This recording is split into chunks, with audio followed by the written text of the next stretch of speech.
welcome back to another Bizpedia Team Talk, a behind-the-scenes conversation with members of Team Bizpedia.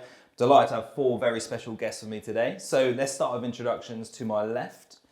Morning everyone, I'm Steve Mullins from Action Coach. I'm one of the business coaches and we work with multi-million pound organisations to help them scale and grow. Hi, I'm Krista. I am the CEO of My Time Young Carers, which is a Dorset and Hampshire-based children's charity. Hi, I'm Becky Boston and I'm with Emphasis HR and Training, so we're outsourced HR and training. I'm Adam and I am an insurance broker working with high net worth private client individuals for property wealth insurance brokers. Nice. Thanks, ladies and gents. Appreciate the intros. So as we know, everyone's brought a question. The idea is that we just shoot the breeze, get everyone's hints, tips, wisdom. So let's start with our very first question. Let's come to you, Steve. What do you want to talk about? So I think one of the things that's been most popular with business owners most recently is the question of how do you keep your team engaged? Strong question. Who wants to kick me off? Becky, I'm looking at you. Well, having a team of HR professionals, they'll definitely tell me what they want. So when I'm asking them what keeps them motivated, what keeps them engaged, one thing that we do, which has worked really well, is we've absolutely abolished celebrating birthdays. Okay. Or Christmas. So there's no cards, no presents, no chance you might forget someone. That's scrapped. But what we do instead is we go out for lunch all together once a month. We pay for ourselves. Sometimes Emphasis pays as a treat, but they just love being together. So the more time we can have together socially, and they love lunch rather than after work, it works for everyone. Nice. And it's really knitted us together, especially with being sort of in and out of the office, we're not in so much. So when we are in, all going out for lunch together works really well. How often have you been doing that? Since I think nearly a year now. So Becky, how long was it easy to scrap Christmas parties? We still have a Christmas party. Okay, you still have a Christmas. That's We your do, monthly. yeah. That's your monthly one event. Yeah, so that's just a Christmas special, but no Christmas cards. Okay. Does that mean no obligatory cakes for birthdays? People have to No, nothing. Nothing. Nothing. How many people in the team? There's 10 of us. Okay. Nice. Always It's the a same. nice number. Always the same time of the month for Yeah. for the lunch. Yeah, always the same time. Yeah, so people have got it in their diaries. We go somewhere different each time. Okay. And yeah, people try and make sure they're there. Sometimes people are clients, so that's just the way life is, but we try and be there. Do you think that works because that's become your culture now? So if it was something different for a different organisation, it still comes back to that kind of core of bringing the team together, and it's just lunch works for you as Emphasis HR because that's what is your culture versus it could be the same, it could be something different, but actually it's about bringing the team together and having that social time interaction. You think that's the core? I think that's the core. I remember going to solicitors and they'd moved into a new building which had a canteen and they never had a canteen before. And they said the culture and the team engagement went through the roof by having a canteen on site, subsidised canteen, because people just got together more. So I think that is the key. The more you can get people together, the more team engagement you have.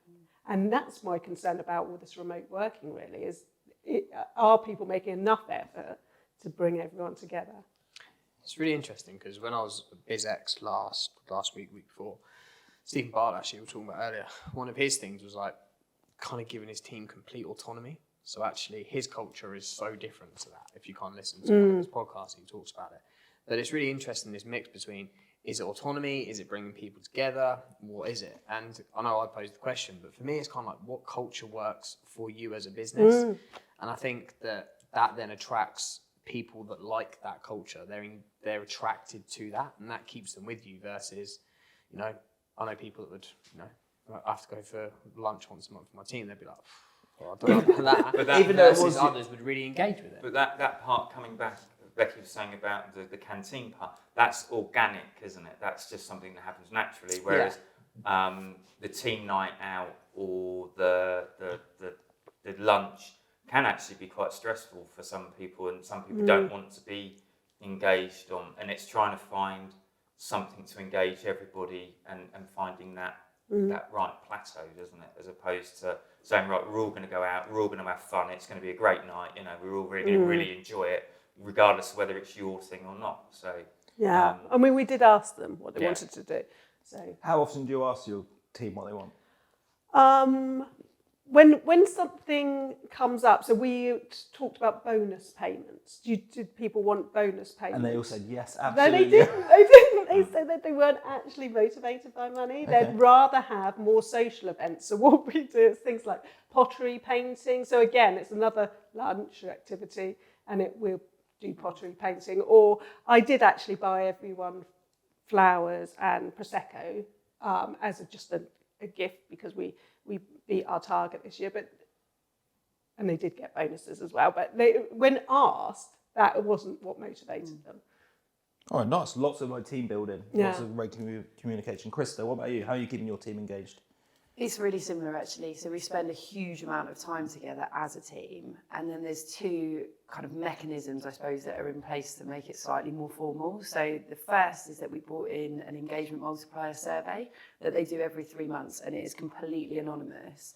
And the feedback from that's been amazing because, one, it means we pick things up incredibly quickly if there is anybody who is individually unhappy. Because there's a mechanism where I can email them back and say, you've raised the concern. If you feel comfortable coming to tell me what that concern is and not being anonymous anymore, please do.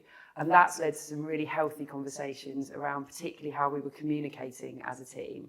Because we've got 2 members of staff that live remotely. So one works in Warwickshire, one works further away, so is not in the office a lot.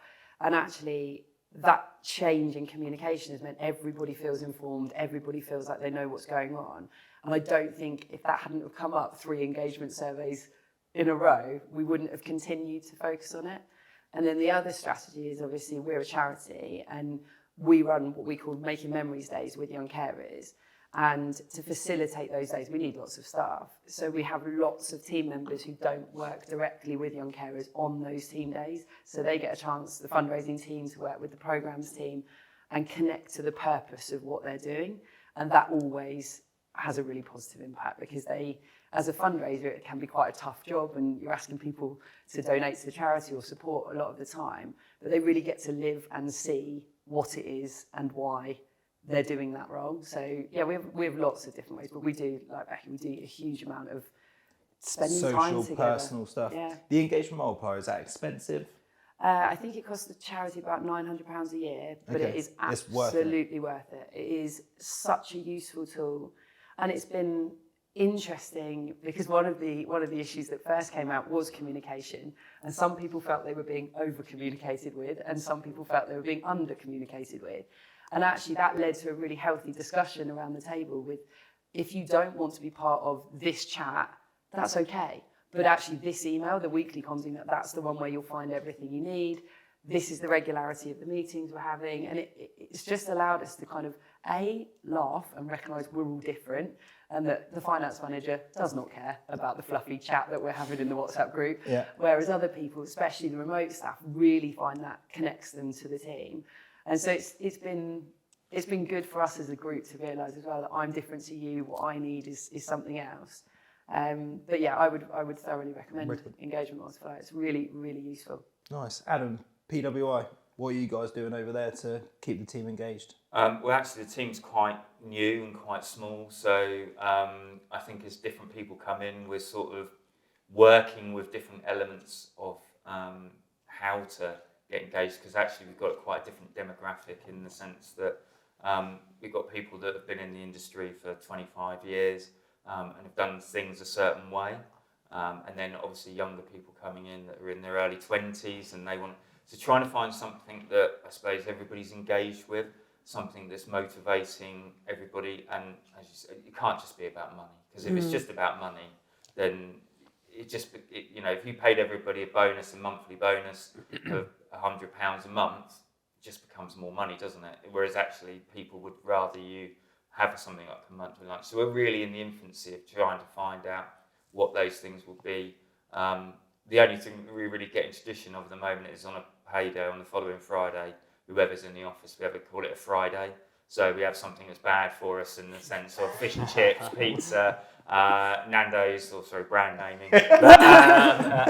Nando's is bad. bad for you. Exactly, yeah. So anything along that lines. But it's really, and in previous jobs, we've done things that, obviously in a sales-driven business, so you never have league tables, I find, if you're in a team of 10, 15 people, because if the person at the top feels great and the person down the bottom feels awful, whereas if we have a team target, we've had the thermometers like used to outside hospitals. Every time somebody gets a lead on there, you have one person in charge of it, just mark off a little bit more, or a sale, and really just sort of just emphasise all the positive sides of it and keep the team engaged with something that is quite silly in a way.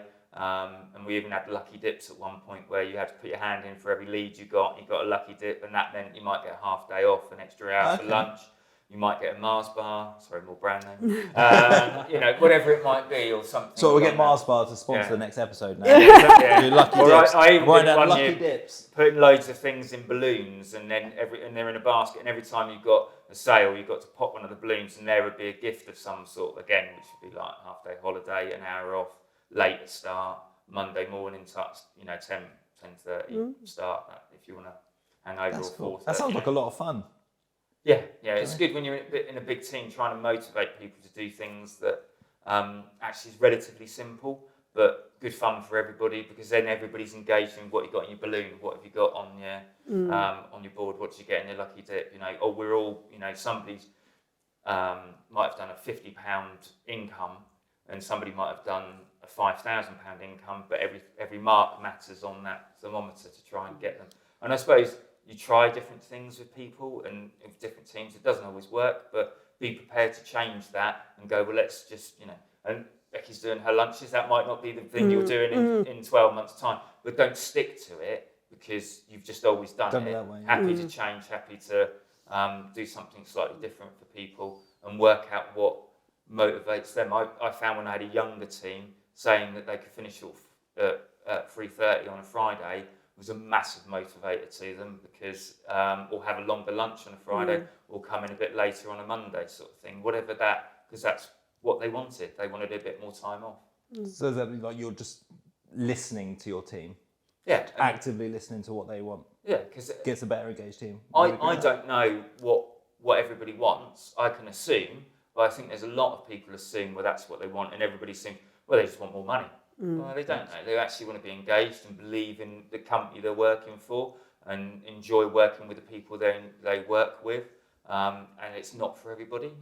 Not everybody wants to go out on social engagements. So everybody wants to do something slightly different. So have a plan, but then be prepared to change that plan and change as your team changes as well. As certain members, you bring in younger members, older members, everybody's got to be slightly different, I think. Steve, your question. We've got like lucky dips, we've got lunches, we've got engagement multiplier. I mean, have you got any tips, tricks that you do in terms of keeping your team engaged? For us personally, rather or than that you've seen in your career, because obviously you're around a lot of different businesses all the time. Yeah, so I guess for us personally, one of the things that I felt worked the best was actually creating the culture around it. And the way we summarised that was win-win. So anything now that comes back to provided it is a win-win, i.e. we win as a business, and my team will know the milestones and the goals that we've laid out, and they feel like they're winning as an individual, that's okay. So keeping it in a very much What would be an win-win. example? Working from home from certain days for hours, kind of their working style, when they want to work, etc. Holiday is something, actually in the last couple of weeks, we no longer have any regulation around holiday, so we have unlimited holiday now as well. But we've also got milestones set out, so we've got goals as a company, as an organisation, and each time we hit those milestones, we hit those goals, there is let's say a package that then comes into play. So that's, as you guys were saying, not everyone's motivated by money, so there is bonuses in there because some people are. There's additional holiday, which now doesn't count because we've removed holiday. But there's, let's say, we make extra contributions to their pension, gym membership, electric car scheme comes in at the end, etc. So it's kind of like building towards this true win-win. I.e. we win as a business, we become more profitable. That's why we want a business at the end of the day. Therefore, we'll give more back and we'll spend more on you guys as a team. But it's done in a goal-orientated. We're not just going to give it. We have to work together as a team in order to hit these milestones. And then when we hit them, kind of the next door opens to more benefits and more rewards. An interesting part of that is actually the team nights or days out get bigger and there's actually the budget we've assigned to each one of those milestones, and the team gets to decide how they spend it and what they want to do. So that was an important part of it as well. So kind of a real mix from personal financial benefit, team engagement, time out, whatever that may look like, as well as then pension contributions, gym membership paid for, etc. And that kind of opens as we go up the milestones through the road. It's called our roadmap. So through the roadmap as we hit those milestones. Okay, nice. Thanks, everybody, for sharing. On the first question to get us off, I've got a little follow-on question for each of you, though, on this. So we talked about keeping our teams engaged. Okay, I want to know from each of you what keeps you engaged in your role. The number one thing that keeps you engaged in your current role. Anything? I feel like staring I'm looking at at. I am. I'm going to stay with you. So, what's the one thing that keeps? If you were to say one thing, I'm sure there's many, but like one thing that keeps you engaged in your role. I believe I'm very fortunate in what we actually do as a business. So the number one thing that keeps me engaged is the impact we can see we have on the business owners we work with, their lives. I know that sounds really big and grand, but as an example, an organisation I work with, I have someone working 70, 80 hours a week to then go down to working 30, 40 hours a week, having more profitability end of the year to spend, so they go on nice holidays, etc., etc. So actually seeing the impact we have on people's lives through their business. It's the bit I enjoy the most. Love that. Becky? I'd say very similar to Steve, actually. When people often come to us in distress about an employee issue, which is really playing on their mind, they're not sleeping, it's taking up all their thought process, and that we can resolve that in a way that sort of gives dignity to the employee, but also solves the problem for the business owner. And it's massive. The weight that's lifted off people by having somebody come in and deal with a particularly problem situation to resolve it in whatever way, because there's a variety of obviously solutions, it has a massive impact. And so I absolutely love what I do. Nice. So we've got two very much contributions making a difference. Krista is going to be the same. 100%. So obviously, Adam, you've got to say the same. I'm just playing. Mine's slightly different in that I used to be a teacher and used to work in education, and I definitely had got to the point where I felt that the students that I was directly working with, it was all about them reaching their target grade. What was I doing to get them there? And at the point where I wasn't sure it was healthy for them, in truth, but the school was measured that way, and that was our kind of goal and our ambition. Whereas with my time, we look at the child holistically, and it's like, what does this young person need to be happy, to have the opportunities, to access to the support, the friendships that they want? And so there's one young lady that we work with, and she won't mind me talking about her, but I used to teach her, and the way that she was treated at school and the experience she's had with my time have been completely different. And the young person that she is now, she is full of confidence, she is blossoming. She would come and sit and talk on your podcast, whereas 5 years ago she wouldn't have even spoken in class. And it's been a real privilege for me to be able to think about the whole child and what it is that we're doing for them, rather than just reducing them down to a number. That's why I left teaching in the first place.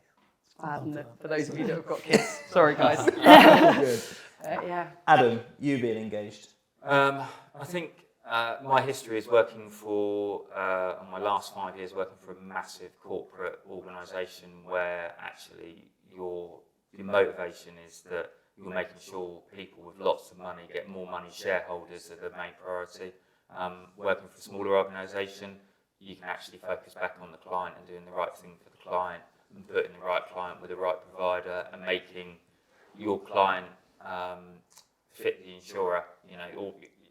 The client's right for that right insurer, as opposed to when you work for a big corporate, it's a very small panel, and therefore you have to make sure that that insurer then fits, that goes in for that client. And it's not about, it's not just about money, it's actually making sure you're doing the right thing and being able to spend some time with your client as well, not being able to book enough for it. So I suppose it's just, having that opportunity to have a bit more free will about what you do. Nice. Okay. Like it. Engagement done. Okay, lots of tips, lots of contribution. That's what a lot of you have taken from your personal engagement in your roles. Let's move on to our next question. I am going to come to Becky.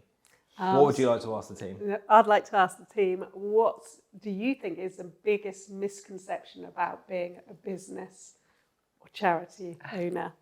Okay, what's the biggest misconception do we think about being a business Every owner? business owner's rich. Yeah. That was a good one, actually. Yeah.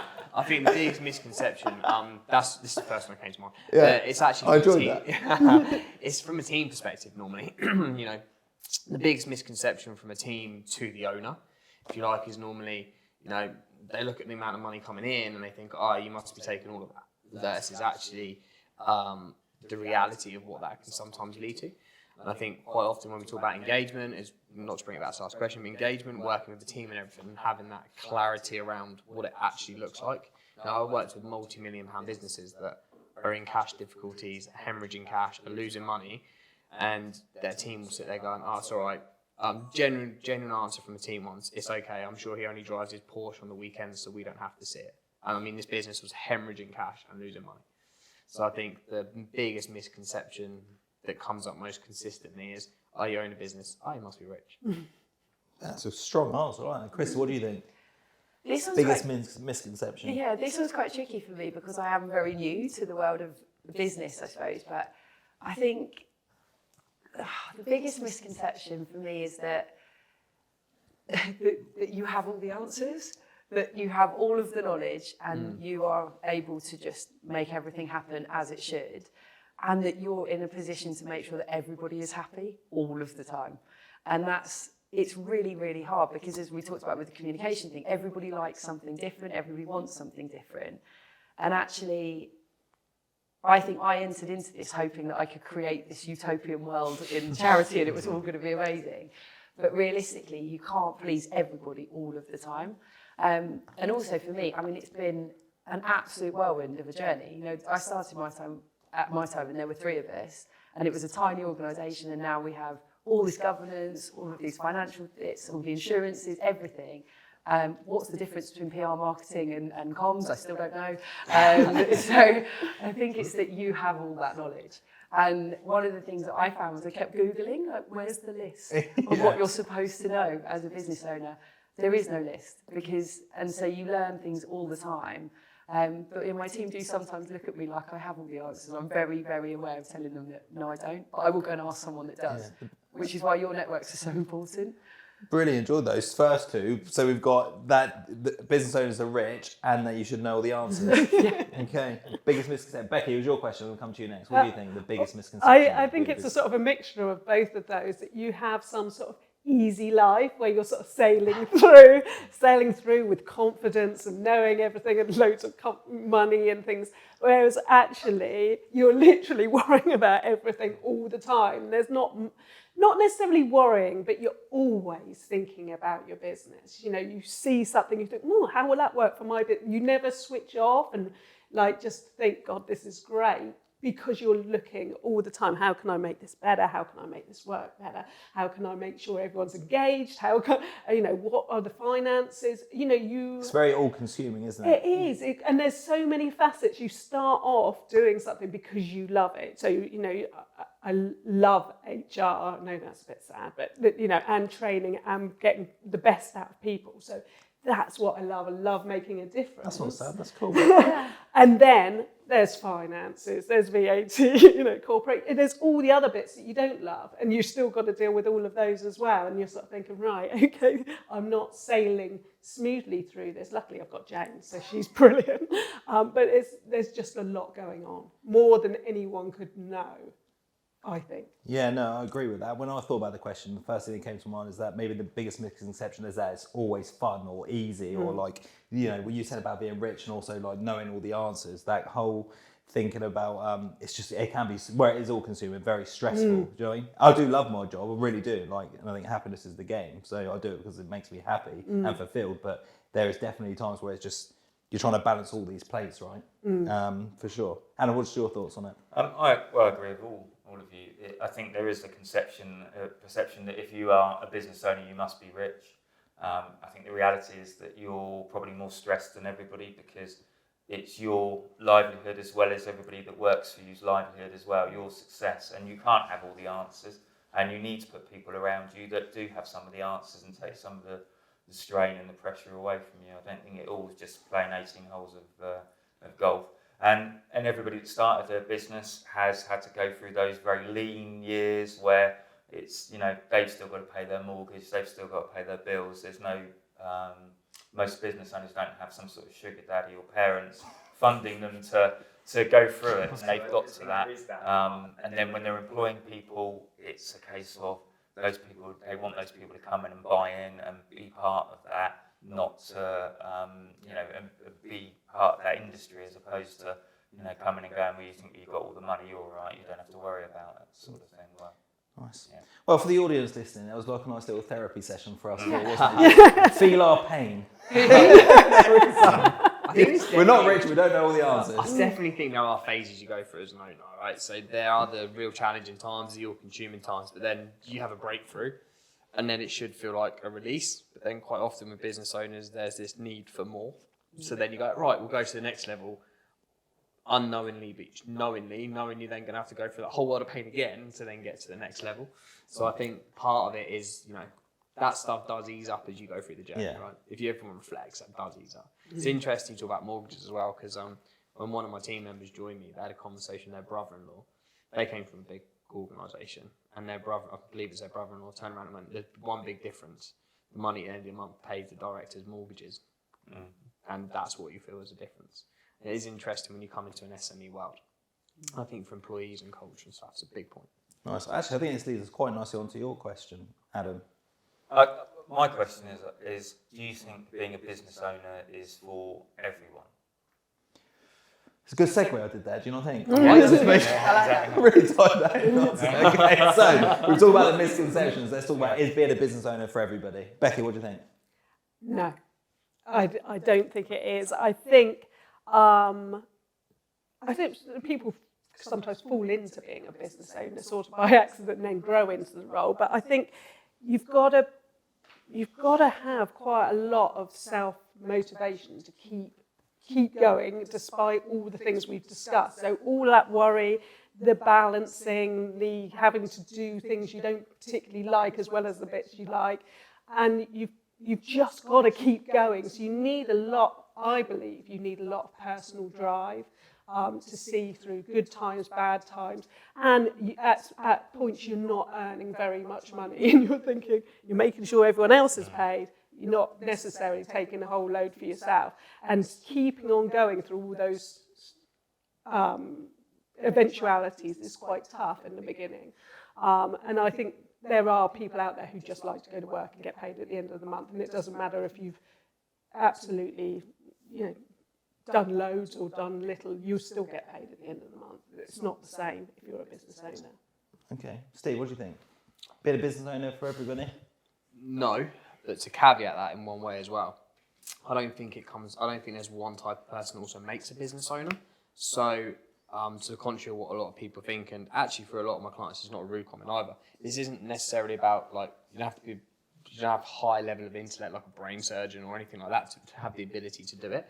I think there's a different level of intellect that a business owner has, which is that dynamicness, the ability to be able to think about 100 things at once, but also kind of like departmentalize them off so you can actually still have the ability to switch off and things like that. So I don't think it's necessarily for everyone, but I don't think it comes back to like almost an academic or a specific skill set. I think it's that dynamicness, and I think it also depends on what your business is and why you started it. Like kind of as Becky was saying, sometimes you fall into it and that requires a different kind of skill set and mentality to get your business through versus others that go into a business because they're truly passionate about what they do, and that motivation and almost just pinpoint, this is what we're doing, this is why we're doing it, is their driver. So no, I don't think it's for everyone. But what defines a business owner? I don't think anything defines a business owner. I think it depends on why you started it, what you went into it for, because depending on the motivation means you need a different skill set in order to keep driving past those pillars and those challenges. Okay. Krista? So I'm one of those people that believes anyone can do anything if they want to. But I do think that the point that Becky's made is really important, in that the one thing that I think I've understood from learning from everybody here and all the different kind of people, business owners I've come across, is the ability to hold your nerve. So if you are somebody that struggles to hold your nerve, then I think actually running a business could be a whole world of trouble for you. Because there are times when things get really, really difficult and you have to make really difficult decisions, and you have to be able to think clearly in those situations, at least publicly anyway, and go home and cry about it when no one's looking. So I think it's about your appetite for risk and how prepared you are to kind of... Also, you've got to be in a position to be able to risk. Do you know what I mean? Does that make sense? So like, I remember when I started my business, I was living at home with my parents. I had no mortgage, I had no kids, I had no outgoings. So it was very easy for me to live off of like 100 quid a month or whatever it was at the time by getting a job at Asda. Whereas now, having, you know, a family or having a young daughter and like having commitments in terms of like mortgages and stuff, the risk is harder, the cost of entry is harder, isn't it? Absolutely, and that's it. It's what your responsibilities are kind of dictate what amount of risk you can take. But I'm thinking about some of my team, and I know that they've said it before, it must be really lonely for you, Krista, sometimes. And they wouldn't necessarily enjoy that, but they enjoy being part of the team. So I don't think it's that people couldn't do it, but it's whether they would want to. I think that is, when I think about this question, I think it is that, isn't it? I think the overall objective of life would be to be happy. I would say happy, to be fulfilled, have purpose. You know, that whole emotional experience that we have living our lives, right?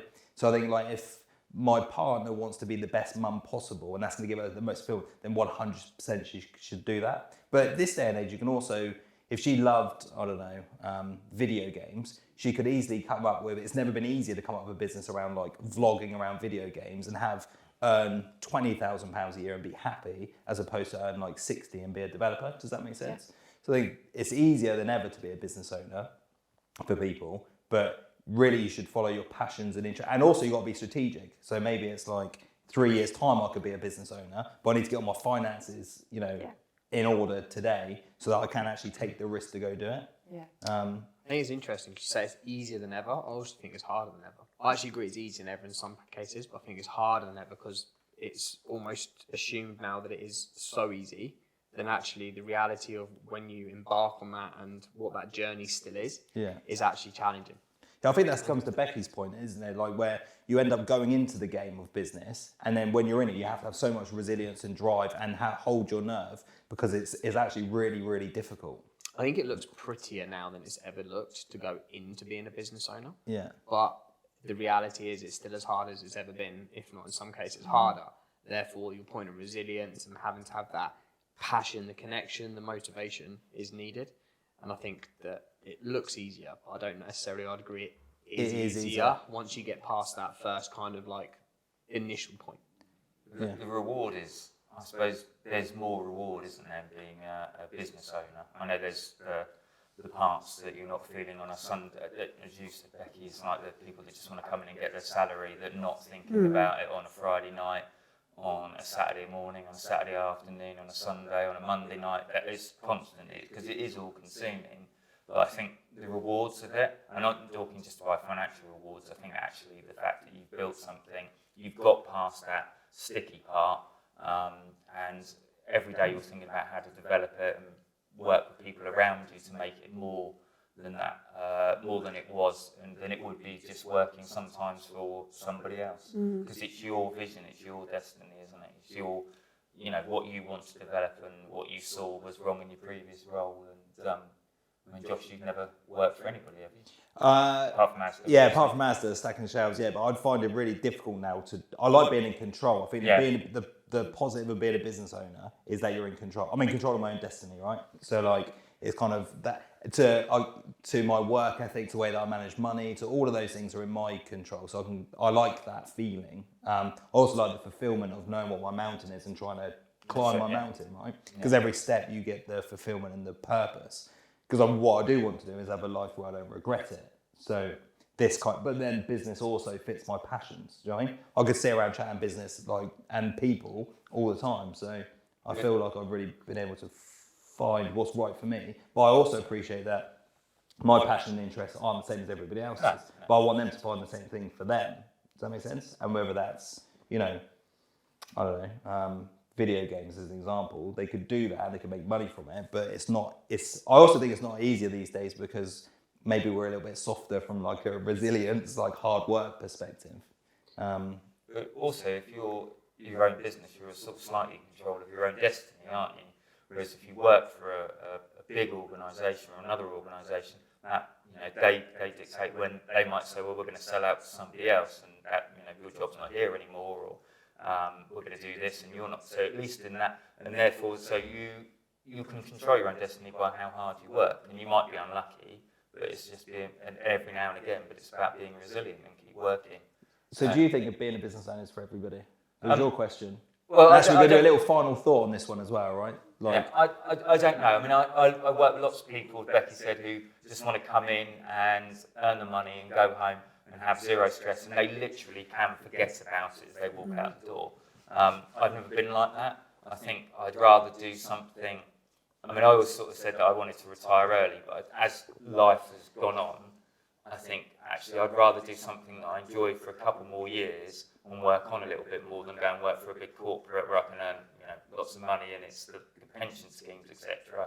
And retire early. I'd rather do something I actually enjoy and I feel part of for a couple more years than retire early and just have that sort of element. But I don't think, going back to the question, my question, I don't necessarily think it's for everybody, but I think some people fall into it, and some people, could try it and they'd probably do more than they think they would do. But it's just generally some people just want to earn their money and go home, don't they? okay, Becky, final thought on that question: is being a business owner for everybody? Well, I think, picking on Krista's point, is what people want, isn't it? And I think a lot of people wouldn't want that lifestyle. They want the stress-free, just go to work, not have to worry about it, get paid. And in some cases, it's more secure, isn't it? It's more secure to be employed by ASDA than it is to try and set up your own thing. So, so just that security, knowing where they are, not having to stress about things. I think a lot of people like that. Yeah, I'm going to say no because it's not going to make everyone happy. Yours, final thought? No, because I don't think that it suits everyone. And picking up your point, the thing I was going to say, you said you're in control of your own destiny. I think one of the hardest things about being a business owner is the fact that then you are also in control of all your mistakes. Consequences, yeah. Yeah, and so you really have to look at it and think, oh, no, that's on me. I did that. I made that decision. That didn't go the right way. And I think for some people that... You got to live with that responsibility. Yeah, absolutely. And it's huge responsibilities to live with. And you think something's going to be the best thing in the whole wide world. And then you look at it in the cold light of day and think, yeah, that wasn't great. And so I think you talked about being reflective and that resilience to then come back again and again when things don't go quite to plan. And I'm not sure everyone could hold their nerve in those situations. And that's a confidence thing, right? Yeah. Steve? No, because for the things that we've all said actually already in my comments earlier. It's interesting though, because I actually, controversially, don't actually also agree with this. Employees don't feel stress and pressure and etc. either, because I actually think they do. I think it's just a different way and a different angle that they feel that. Not all of them. I mean, there are some people that literally can come and do the job and shut off. Agreed. But I think there is that people out there that can actually, I've seen it in organisations, people that can handle a hell of a lot of pressure and stress even in an employed role as well. So I don't think it's necessarily just that. I think there are people and there are roles out there, I agree, they can walk away, switch off, get in the car and don't think about it again. But I think the reality is, especially in the SME world, most people do have a level of pressure they take home with them, no matter where their role is. I think it comes back to that being able to take that level of personal accountability, ownership, and be able to deal with what's ever in front of you. And not everyone has that, no. Okay. Not everyone wants that. Not everyone wants that. All right, nice one. Well, I've got a question for you all, just to shape up the energy a bit. I want to go personal with each of you. Take a deep breath. It's not that bad. It's really not. I would like to know what you all like to do in your spare time from a hobby interest perspective. And then we'll get to our final question with Krista. Okay? So what do you like to do in your spare time, Becky?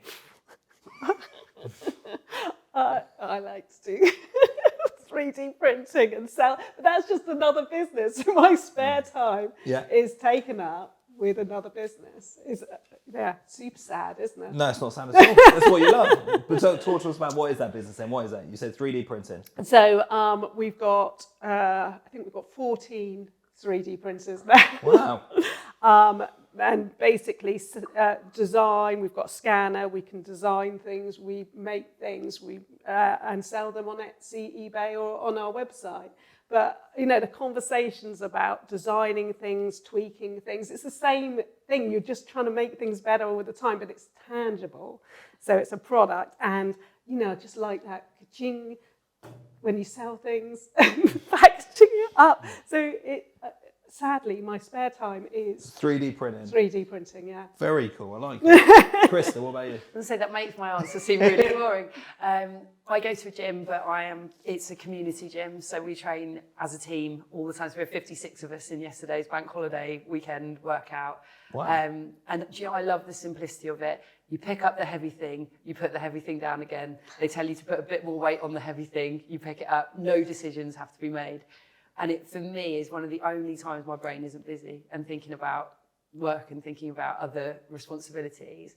And the community part is the big part. So community gym. So it's not like, I don't want to name drop a big Globo gym, but it's not like David Lloyd. Right, It's okay. like a small independent gym where all of the classes are taught in groups of 10, 20 of you. You're always paired with somebody else. You're always working in small groups. And so you get to know people really well. They've got a great coffee shop. I mean, we probably spend equal amounts of time in the coffee shop that we do training. But it's the community element that I love of it. But it is also the simplicity of it. It's the one time I am not responsible for anything other than pick the heavy thing up. Okay, I do that. Nice. 3D printing. Community gym. 56 yesterday. That's a good turnout. It was a monster of a Strong. workout. There was a lot of sweating going on. How long's the workouts generally? So we were there for an hour, so we probably did about 35 minutes in the end. Yeah, it was tough. I like it. Adam, what about you? Part of, I'm a Rotarian, so I spent some of the weekend doing some charity work for the Rotary Club in Eastleigh, which is my nearest one. So I enjoyed that, and part of my role is to network and build up sponsorships for corporates or smaller independent businesses as well. So I like the football. I'm a season ticket holder at Yeovil Town. How are they doing this season? Badly, we got relegated again. Oh, I'm sorry. I didn't actually know. I'm sorry for bringing it up. We were in the Championship 10 years ago. Now we're in Southern Premier League. But anyway, let's not dwell on that. Owner issues and everything else. And like everybody else, I like going to the gym. So I like running. I might try and do some more marathons next year. So Marathons? Yeah. You've done a few, have you? Yeah, not for a long time though. So yeah, so halves and things like that. And yeah, so that's just about trying to find the time to train a little bit more. So, Nice. But yeah, so and I go to the gym, but not a community gym. Just and it was busy yesterday as well in there. So, but yes. So Yeovil, Rotary clubs, gym, marathons. That's your thing. Yeah, that sort of thing. Outside of work. Yeah, that's it. Yeah, apart from that, just a little bit of relaxing every now and again. Cool. Steve, what about you? Probably in two halves. I have my personal kind of fitness, health, reading, education side, which is always kind of a big part of my life. Favourite book, just while we're on education? Favourite book of all time? All time. Can't Break Me, which is about a Navy SEAL who wrote a book around headset, what that means. David Goggins. Yeah, what a really beast that guy is. I took a lot from that. I took a lot around mental resilience and what that means. So yeah, Can't Break Me would probably be my best ever. And then my other half of my life is with my family. I have a young son, wife, so we spend a lot of time together. Simple stuff, super simple stuff, feeding ducks, throwing stones in the seas, chasing each other around on scooters. It's funny. It's amazing how much fun that is. Oh, Isn't it? amazing. So good. Jumping in puddles. Yeah. I don't know, my wife always finds it as much fun as me and him do. But yeah, just me and him and my wife being out and about. Not unusual for me to finish a coaching session at 5 and then playing dinosaurs or being ridden like a horse around my front room being 20 minutes later. So literally whole two polar opposites. But yeah, just love being dad, love kind of the moment we're in right now. Nice. Big part of my life. Good stuff. Right then, final question, Krista. What would you like to ask the team? So the charity, as I say, is quite young and quite new, but we're just starting to work with more corporates. And my question is, when you are owning a business and it's a SME, what is it that you want from a charity, or why would you partner with a charity in the first place? And what is it we can do back to make that partnership really valuable to everyone involved? Steve, I'm looking in your direction again, because I'm looking at Krista.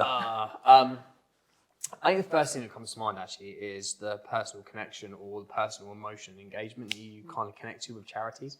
I think, especially coming from the SME world, because, you know, owner owned their money, their decision at that point, I think quite often will come back to that point. I think then as you kind of go up that scale, kind of like corporate responsibility, and what the charity provides on that level.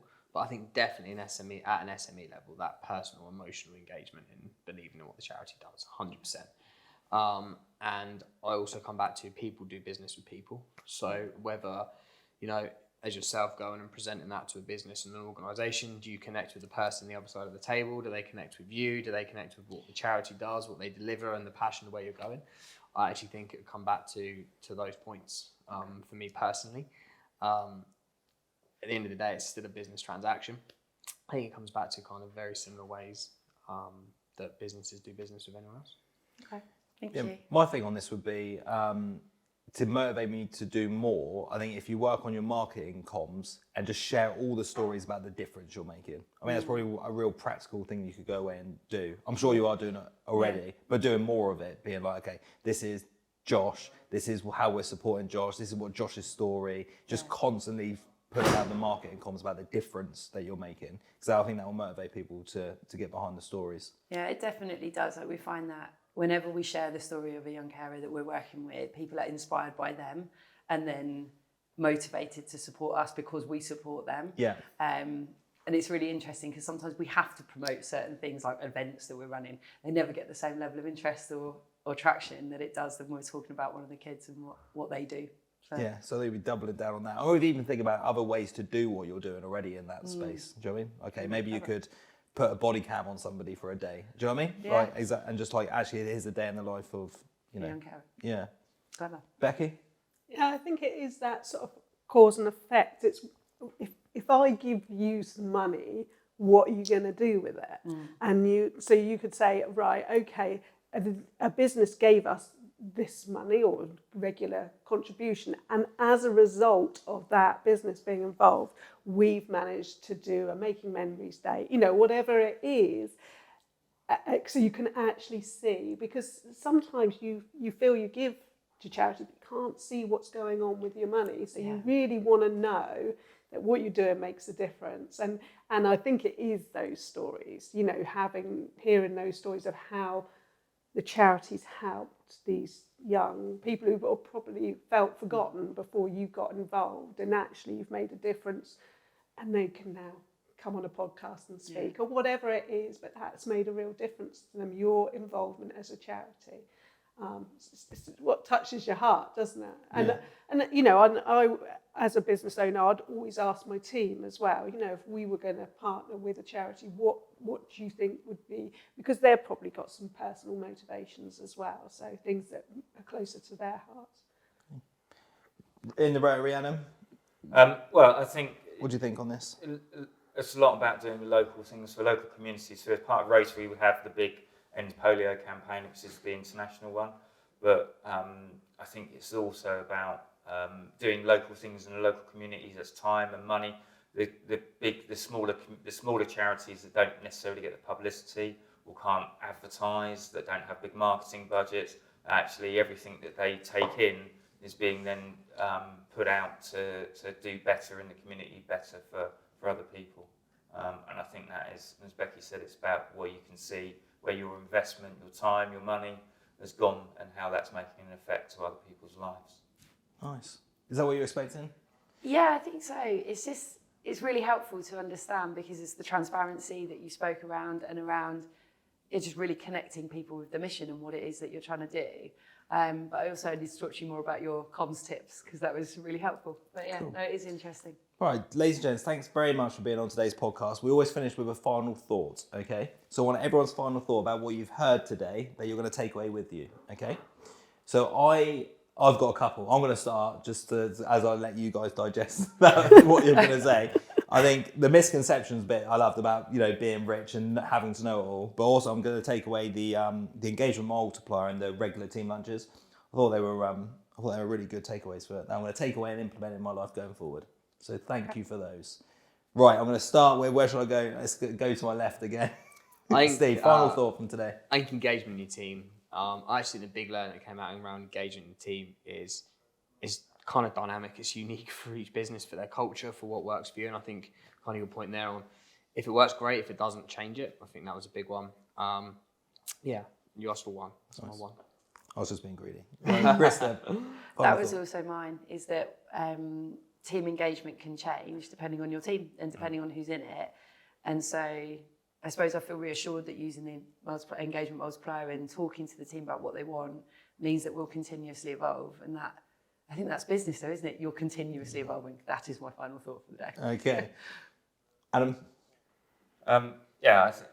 Communication and engagement. We talk about business owners and people think that, they've got lots and lots of money and it's not stress-free, but actually lots of people in your business do care about it. But be more open, be more communication, and let them know as part of a business owner what that involves, and that you need their help and their skills and their ability to be able to, as you said, you don't know everything, and we don't know everything, and how they can help and be more part of that business. Becky, final thought? I think it's sort of picking up on something Steve said about actually we can think as business owners that we're juggling a load of plates and we're thinking about the business all the time, but thinking about actually our teams and what plates they're juggling and what they're going through, I think is really important. That was a very cool one, yeah. Thank you. Well, Adam, Becky, Steve, Krista, thanks very much for coming on the podcast today. I really appreciate it. Thanks to everybody who tuned in to listen. Until next time, keep smashing it. Bizpedia Team Talk out.